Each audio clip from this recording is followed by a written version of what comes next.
দুইটা দলে বিভক্ত হবে, ঈমানওয়ালা আর ঈমান ছাড়া। ওই কিয়ামতের দিন, মুসিবতের দিন কেমন অবস্থা হবে দেখেন। আজকে সূর্য পৃথিবী থেকে লক্ষ লক্ষ লক্ষ মাইল দূরে, সেখান থেকে সূর্যের তাপ দেয় দুনিয়াতে। এই এক সপ্তাহ আগে 45-46 ডিগ্রি সেলসিয়াস গরমে আমরা অস্থির হয়ে গেছিলাম। এসি ছাড়া ঘুমাতে পারছিলাম না, ফ্যান ছাড়া বসতে পারছিলাম না। তাহলে এই দুনিয়াতে এত লক্ষ লক্ষ মাইল দূর থেকে সূর্যের তাপে যদি এই 45-46 ডিগ্রি সেলসিয়াস আমরা সহ্য না করতে পারি, একবার ভাবেন কিয়ামতের দিন, মুসিবতের দিন সূর্য কি অত দূরে থাকবে নাকি? অতি নিকটে চলে আসবে, মাথার উপরে সূর্যের তাপ দিতে দেখবে, মাথার মগজগুলা ঘিনুগুলা টকবক টকবক করে ফুটবে, মাটিগুলো পুড়ে তামা হয়ে যাবে। ওই কিয়ামতের মহা ময়দানে মাশারে ওই দুইটা শ্রেণী হয়ে যাবে। প্রথমে আমি ধরব না ফারমান বান্দা বান্দিরা, এদের করুণ পরিণতি কেমন হবে দেখেন। ওই কিয়ামতের দিন, মুসিবতের দিন সূর্যের তাপে যদি মাথার ঘিনু মগজগুলা টকবক করে ফুটতে থাকে আর মাটিগুলা যদি পুড়ে তামা হয়ে যায়, একবার ভাবেন ওই সময় পানির পিপাসা কেমন লাগবে। কলিজা ফেটে চৌচির হয়ে যাবে। আল্লাহর আরশের নিচে ছায়া ছাড়া আর কোনো ছায়া থাকবে না। ওই কিয়ামতের দিন, মুসিবতের দিন এই নাফরমান বান্দা বান্দিরা তারা কোনো ছায়া পাবে না। কিন্তু এই মুমিন বান্দা বান্দিরা যারা আল্লাহকে রব বলে মেনে নিয়েছিল, পৃথিবীতে যারা ঈমানটাকে সঠিকভাবে ধরে রাখতে পেরেছিল, রব বলে যারা অটল থাকতে পেরেছিল, এই মুমিন বান্দা বান্দিদের আল্লাহ রব্বুল আলামিনের তরফ থেকে তাতানাজ্জালু আলাইহিমুল মালাইকা, ওই কিয়ামতের দিন এই মালাইকা ফেরেশতারা হাজির হয়ে যাবে। তারা বলবে, আল্লাহ তাখাফু, না তোমাদের কোনো ভয় নাই, ওয়ালা তাহজানু, না তোমাদের কোনো দুশ্চিন্তা করার কারণ নাই, নাহনু আউলিয়াউকুম, আমরা তোমাদের বন্ধু। চলো চলো, একটা জায়গায় ছায়া আছে, সেটা হলো আল্লাহর আরশের নিচে ছায়া।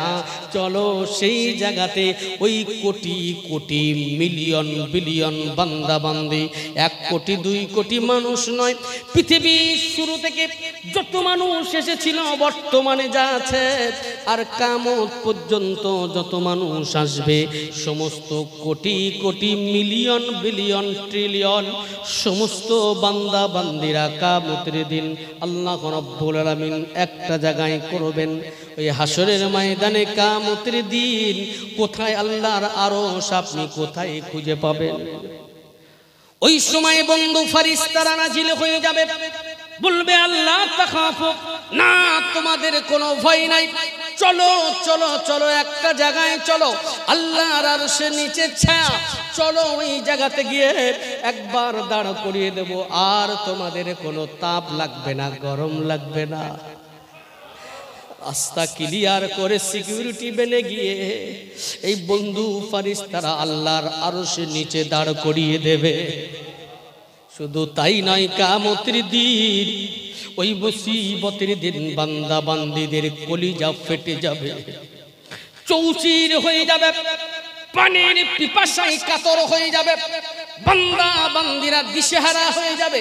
ওই কিয়ামতের মহা ময়দানে মাশারে যখন কোনো পানি পাবে না, ওই সময় ওই নাফরমান বান্দা বান্দিরা তারা আল্লাহর দরবারে, মাওলার দরবারে বলবে, গো আল্লাহ একটু পানি দেন, আমাদের কলিজা ফেটে গেল, চৌচির হয়ে গেল, একটু পানির ব্যবস্থা করে দেন।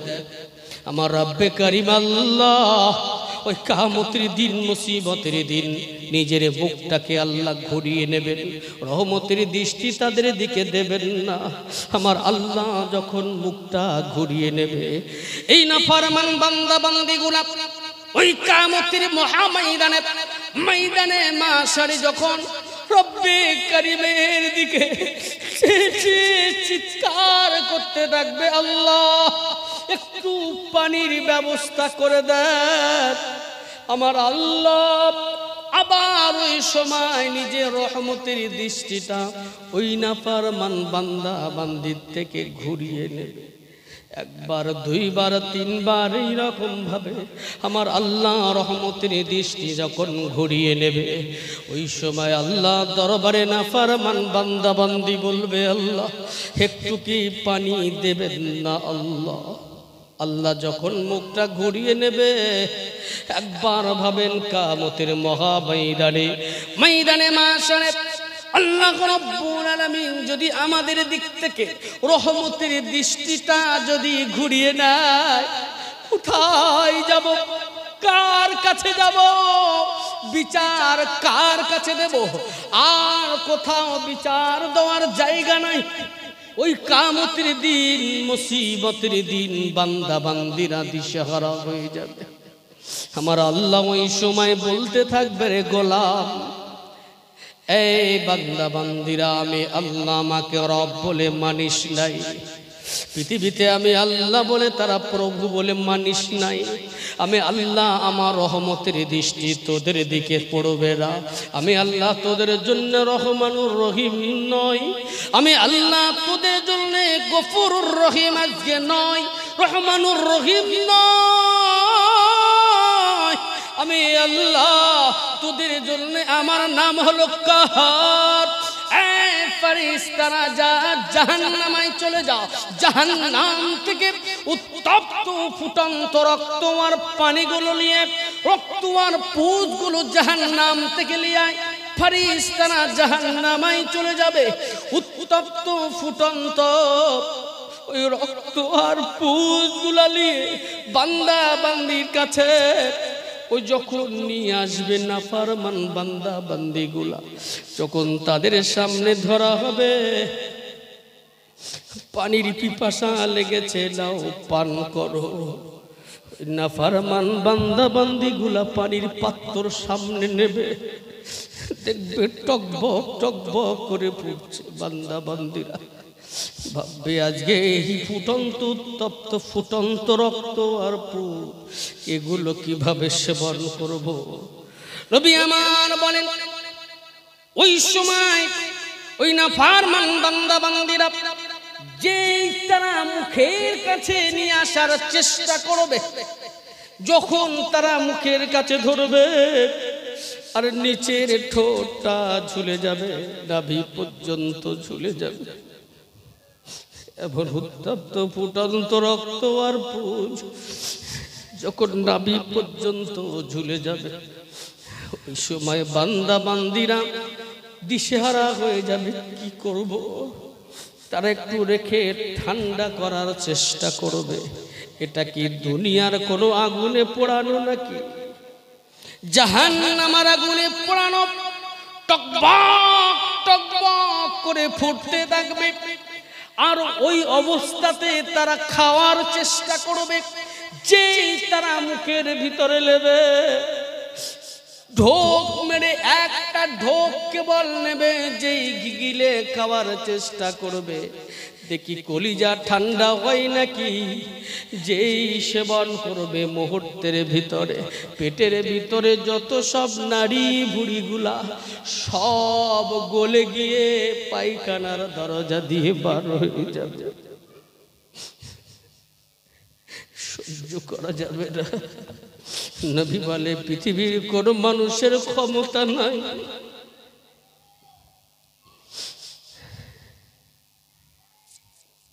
এমন উত্তপ্ত ফুটন্ত রক্ত আর পুঁজগুলা নিয়ে যখন বান্দা বান্দিরা আবার তারা অপেক্ষা করবে, দেখতে পাবে পূর্বে যেমন পানির পিপাসা ছিল, তার থেকে আবার এটা সেবন করার পরে পানির পিপাসা ডবল হয়ে গেছে। আগে যেমন ছিল পানির পিপাসা, পান করার পরে আবার বেশি পিপাসায় কাতর হয়ে পড়বে। কিন্তু তারা আবার ঠান্ডা করার চেষ্টা করবে, কিন্তু ঠান্ডা তো হবে না। এটা তো দুনিয়ার কোনো আগুনে পোড়ানো নয়, জাহান্নামের আগুনে। বাইরে আমার আবার তারা সেবন করবে, আবার পায়খানার দরজা দিয়ে বার হয়ে যাবে। কিন্তু এই জায়গায় যদি আপনি ইন্নাল্লাযীনা ক্বালু রাব্বুনাল্লাহ, আল্লাহু আকবার বলেন, যদি আপনি আল্লাহকে রব বলে পৃথিবীতে মেনে নিতে পারতেন, সুম্মাস্তাকামু, যারা কিনার উপরে অটল থাকবে ওই কিয়ামতের মহা ময়দানে, ময়দানে মাশারে আপনার আমার সামনে এই তাতানাজ্জালু আলাইহিমুল মালাইকা, এই ফারিস্তা মণ্ডলী হাজির হবে, বলবে আল্লাহ তাখাফু, তোমার কোনো ভয় নাই, ওয়ালা তাহজানুনা, তোমার দুশ্চিন্তা করার কারণ নাই। চলো চলো, পানির পিপাসা পেয়েছো, একটা জায়গায় পানি পাওয়া যাবে, হাউজে কৌসারে চলো, হাউজে কৌসারের পানি পিলাবো। কোথায় হাউজে কৌসার? কোন দিকে যাবেন? মানুষ তো 1-2 কোটি মানুষ তো নয়। এই নাহানু আউলিয়াউকুম, এই বন্ধু ফারিস্তারা বলবে এই তো আমরা তোমাদের বন্ধু, চলো চলো চলো, হাউজে কৌসারের কাছে চলো, ওই হাউজে কৌসারের পানি তোমাদের পিলাবো। এই বন্ধু ফারিস্তারা রাস্তা ক্লিয়ার করে তারা বন্ধু হয়ে সিকিউরিটি বেনে গিয়ে সঙ্গে সঙ্গে যখন হাউজে কৌসারের কাছে পৌঁছানো হবে, নবীজির কাছ থেকে ওই হাউজে কৌসারের পানি নিয়ে ফারিস্তারা আমাকে আপনাকে পিলাতে থাকবে। জোরে বলুন। তাহলে কেমন বন্ধু হবে বুঝতে পাচ্ছেন কি পাচ্ছেন না? এবার একটা বলে আবার মূল জায়গাতে ফিরে আসবো। ভাইরা আমার, কিয়ামতের মহা ময়দানে মাশারে সব থেকে কঠিন জায়গা এবারে হবে আল্লাহ রাব্বুল আলামিন। কিয়ামতের মহা ময়দানে মাশারে আল্লাহ জান্নাতটাকে কাছাকাছি রাখবেন না, একটু দূরে রাখবেন, আর জাহান্নামটাকে আল্লাহ কাছে রাখবেন কিয়ামতের মহা ময়দানে বিচারের দিনে।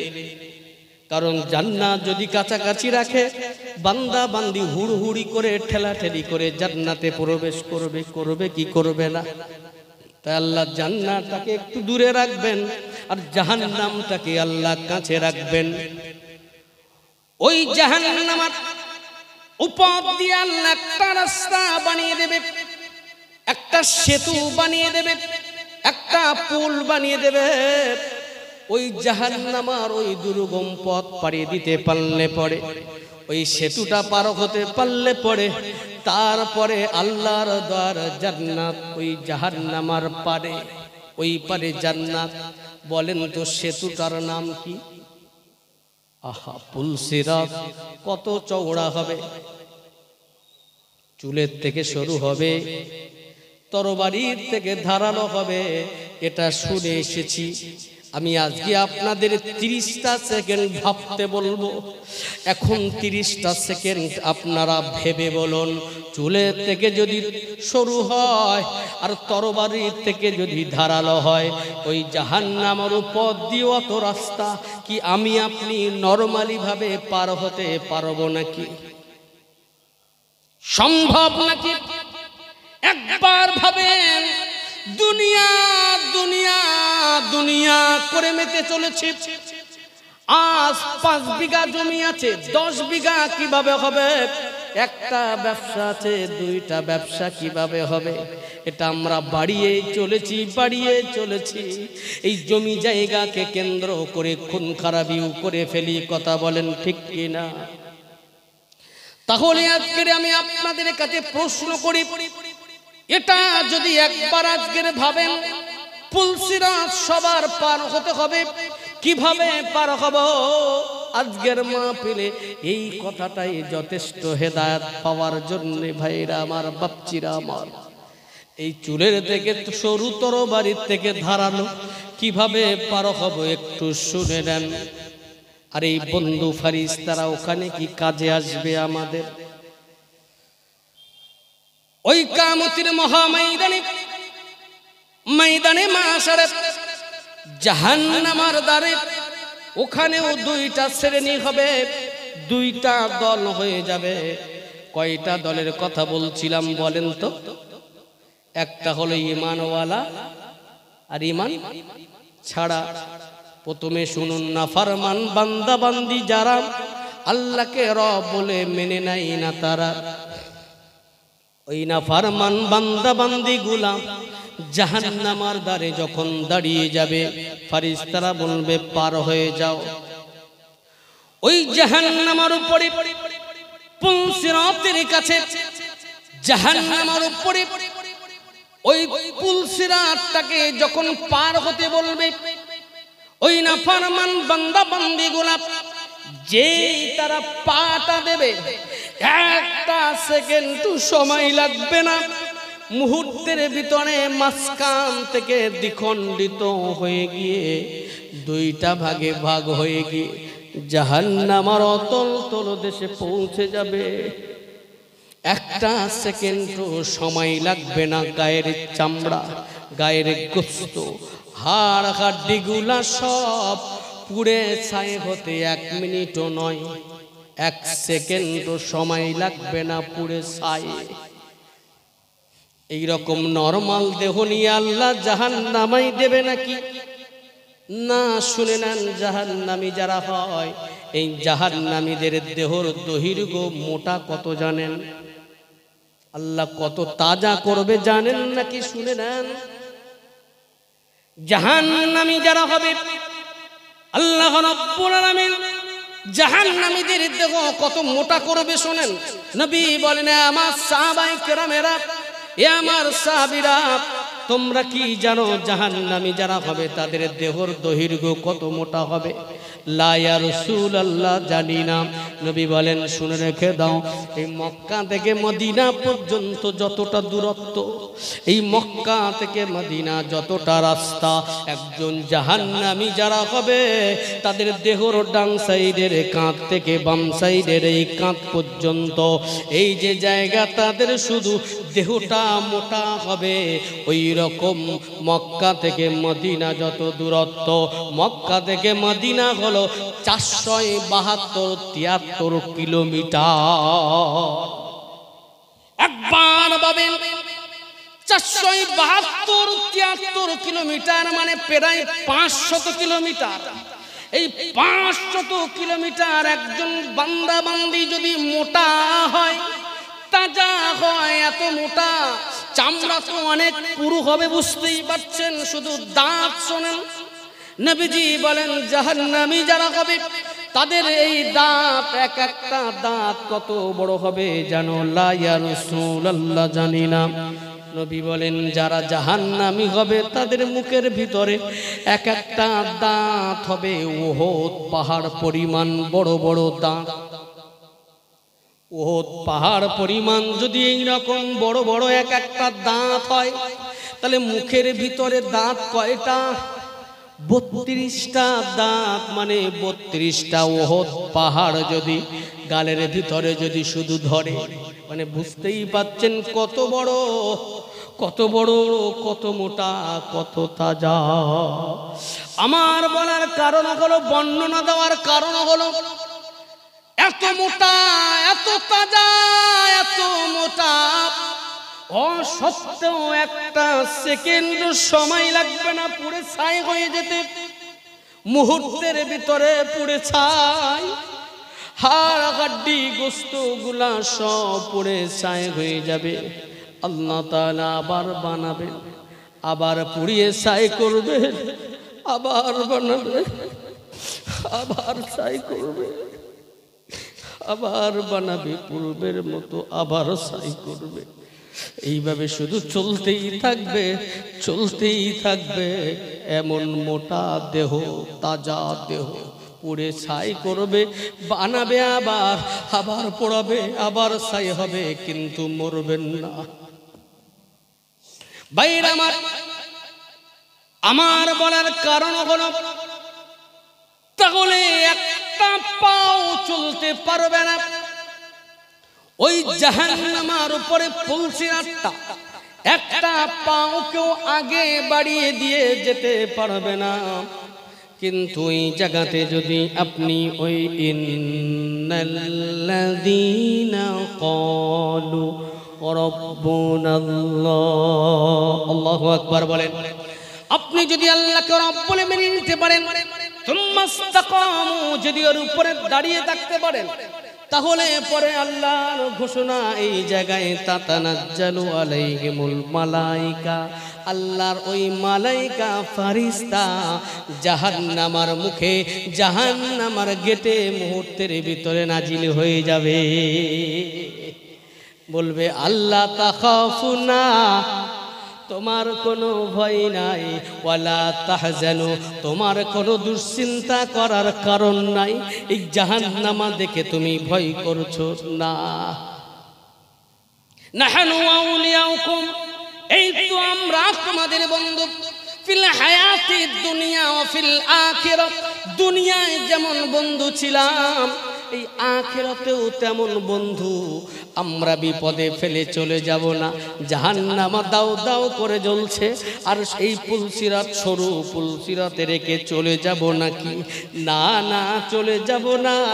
হাতটা দাও, ওই জাহান্নামের মুখে হাতটা ধরবে, আর ওই জাহান্নামের উপরে ওই চুলের থেকে সরু আর তরবারির থেকে ধারালো ওই জাহান্নামের উপরে পুলসিরাতটা বিদ্যুৎ গতির নাই পার করবে, আর বলবে ওয়া আবশিরু বিল জান্নাহ, জান্নাতকে দেখাবে, আর বলবে এই তোমাদের জান্নাত তোমাদের জন্য অপেক্ষা করেছে, চলো জান্নাতে। কেমন বন্ধু হবে বুঝতে পারছেন কি পাচ্ছেন না? জান্নাতে যত সময় না যাবেন তত সময় এই বন্ধু পিছন ছাড়বে না। প্রতিটা জায়গায় প্রতিটা ঘাটিতে সাহায্য করতেই থাকবে, জান্নাতে পৌঁছে দেবে।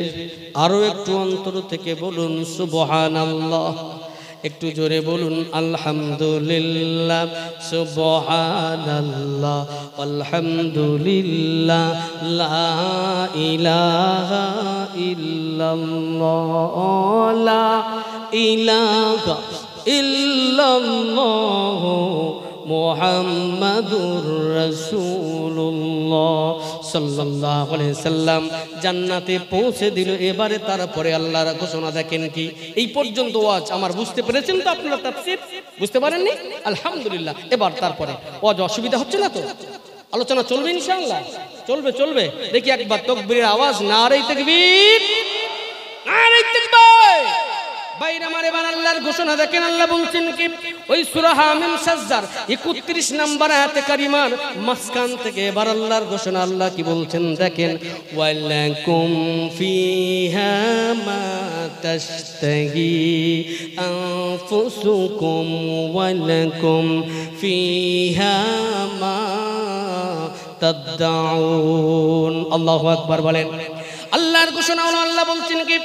ওয়ালাকুম ফিহা মা তাশতাহি। এই শুনে নাও, জান্নাতে পৌঁছে দিল। কারা পৌঁছে দিল? ফারিস্তারা পৌঁছে দিল। এবার আল্লাহর ঘোষণা হলো ওয়ালাকুম ফিহা মা তাশতাহি। এই জান্নাতে যাওয়ার পরে এবার তোমরা শুনে নাও, এই জান্নাতের ভিতরে তোমাদের এর ভিতরে তোমাদের কোনো মনে দুঃখ থাকবে না। আমি আল্লাহ তাআলা তোমাদের কোনো কষ্ট দেব না। এই জান্নাতের ভিতরে তোমাদের মন যেটা চাইবে আমি আল্লাহ তাআলা সব পূরণ করে দেব। জোরে বলবেন না সুবহানাল্লাহ? আরো জোরে হয় না সুবহানাল্লাহ? বাইরে আমার এই জান্নাতের ভিতরে আল্লাহ রাব্বুল আলামিন এখানে বলে ক্ষান্ত হন নাই। মন যেটা চাইবে শুধু সেটা না, আবার আল্লাহ এখানে আবার বলছেন কি? আল্লাহ রাব্বুল আলামিন আবার পরিষ্কার করে দিচ্ছেন কি? ওয়ালাকুম ফিহা মা তাশতাহি আনফুসুকুম ওয়ালাকুম ফিহা মা তাদউন। এই শুনে রেখে দাও, মন যেটা চাইবে তো সেটা পেয়ে যাবে, এবং তোমরা যেটা দাবি করবে আমি আল্লাহ সেটাকেও পূরণ করে দেব। মন যেটা চাইবে সেটা তো দেব, আর যেটা কি করবে বলেন বলেন, দাবি করবে। গুড, কারণ মন চাওয়া আর দাবি দুটো কি এক? একজনের দুটো ছেলে, একটা বললো আব্বা একটা মোবাইল হলে ভালো হতো, আর আরো একজন বলছে, আরেকটা ছেলে বলছে না আব্বা আমাকে মোবাইল দিতে হবে। দুটো কি সমান? একটা হলো হলে ভালো হতো, এটা মন চাওয়া, আর একটা কি দিতে হবে, এটা হলো কি দাবি। তা আল্লাহ বলছে তোমাদের মন যেটা চাইবে সেটা তো তোমরা পেয়ে যাবে, এবং তোমরা এই জান্নাতের ভিতরে যেটা তোমরা দাবি করবে আমি আল্লাহ সেটাকেও পূরণ করে দেব। একবার জোরে বলুন না সুবহানাল্লাহ। এই জান্নাত সম্পর্কে বললে এখন অনেক বর্ণনা দিতে হবে, তাই আমি সেদিকে না গিয়ে মূল থিমসটা আপনাদের একটু বোঝাবো, যেটা আপনাদের আরো কাজে আসে। কারণ জান্নাত সম্পর্কে আপনারা অনেক আলোচনা, অনেক নসিহত আপনারা শুনেছেন। তাই এখানে এবার আমি একটু আগিয়ে যাব। আল্লাহ কেন বলছেন এগুলো কেন দেব? আল্লাহ নিজে নিজে বলছেন এই কারণে দেব। এবার সূরা হামিম সাজদার 32 নম্বর আয়াতে কারিমা, এবারে এই জায়গায় আল্লাহ তাআলা বলছেন কি নুজুলাম মিন গফুরির রহিম। আল্লাহু আকবার বলেন আলহামদুলিল্লাহ। এটা তাকবীর দেন, নারী তাকবীর, নারী তাকবীর, নারী তাকবীর। আলহামদুলিল্লাহ, আমাদের মাঝে এই মুহূর্তে এসে উপস্থিত হয়েছে স্বনামধন্য, আজকে আমি তো বলবো আপনারা জানেন জানাকে পেয়েছেন লেকচারার্স অ্যাসোসিয়েশন অফ বেঙ্গল, আমি যে কথা বলছিলাম,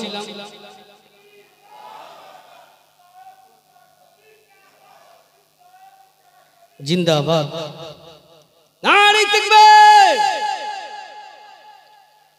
জানার পরিচয় আপনাদের নতুন করে দেওয়ার নয়, তবে একটু বলে রাখি আজকে যে দুজন হুজুরকে আমরা পেয়েছি, একজন আওলাদে মুজাদ্দিদুজ্জামান, ইনিও আওলাদে মুজাদ্দিদুজ্জামান। বলবেন কিভাবে?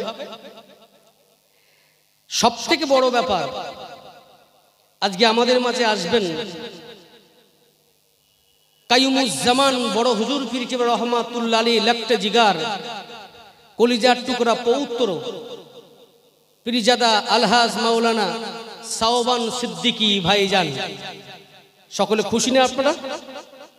তারপর পরে এই মুহূর্তে আমাদের মাঝে এসে উপস্থিত হয়েছেন যিনি আশিক রাসূল ছোট হুজুর পীর কেবলা রহমাতুল্লাহ আলাইহির লাখটে জিগার, কলিজার টুকরি সন্তানের পুত্র, মানে ছোট হুজুর পীর কেবলা রহমাতুল্লাহ আলাইহির নাতি,